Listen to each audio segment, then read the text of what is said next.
Over the last 7 decades, strengthen democracy, strengthen federalism, become a responsible global player. I explained how institution building in India has been of considerable help. Now, for countries in the region, some of them have attempted to develop institutions of their own kind, and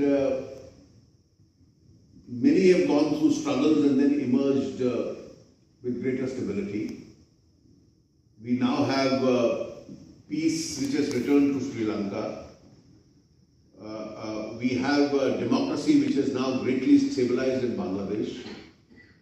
We have Bhutan as a kingdom, but which now transformed also into a parliamentary democracy.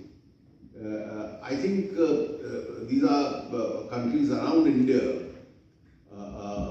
which we've seen the maturing of their democracies and their political stability over the years to come.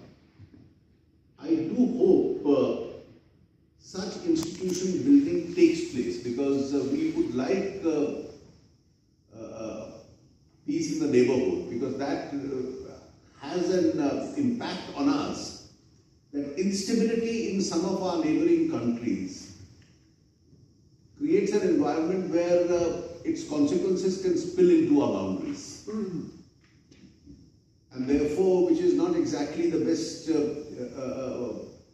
situation, best in the interest of regional stability itself.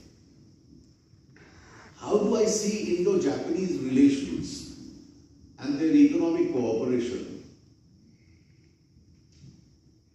Japan's always had a surplus of resource, and Japan has always had that special relationship with India.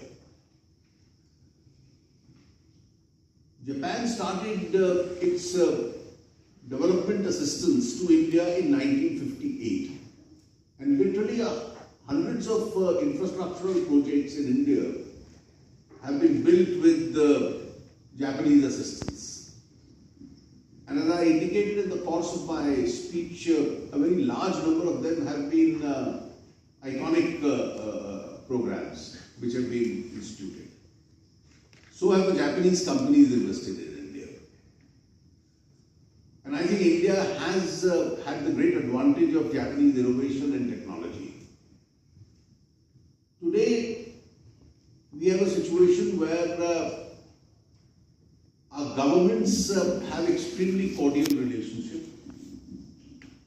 There is a strategic and economic cooperation between the two countries which is taking great strides. Our prime ministers have a very close personal relationship besides a government-to-government relationship. And Japan, with that surplus of resource, its funds, its companies, find that they need to invest and earn much higher than what they would earn in most parts of the world. Japan is experimenting within its own countries, and investments in India offer a huge amount of return.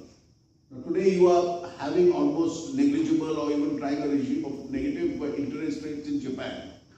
Now, as against this, I can elaborate in the course of my speech, but I'll use your question to explain this. We have an infrastructure deficit in India because we've started late.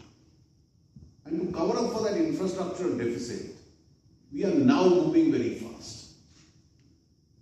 Today, this financial year, we'll be adding, and this will go on at least I see for the next 1 decade, 10,000 kilometers of national highway in 1 year. 30 kilometers of national highway we build every day.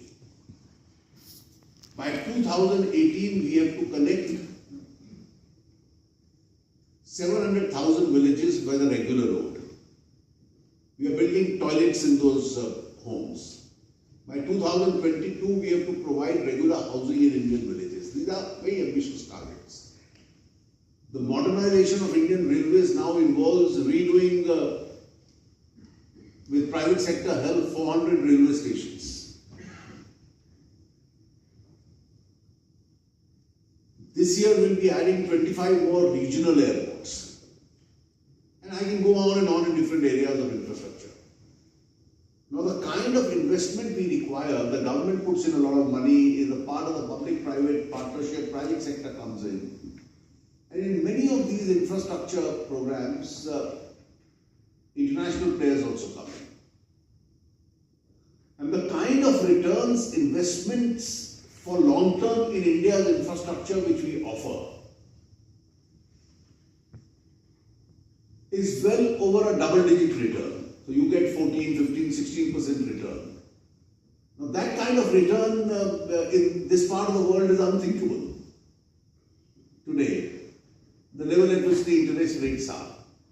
And therefore, with this level of return which is being promised and we have such a large deficit to cover, I think Japanese funds where surplus monies are involved, Japanese companies have been investing. Prime Minister Abe mentioned in his first visit of Prime Minister Modi to Tokyo that 1,000 Japanese companies have invested in India.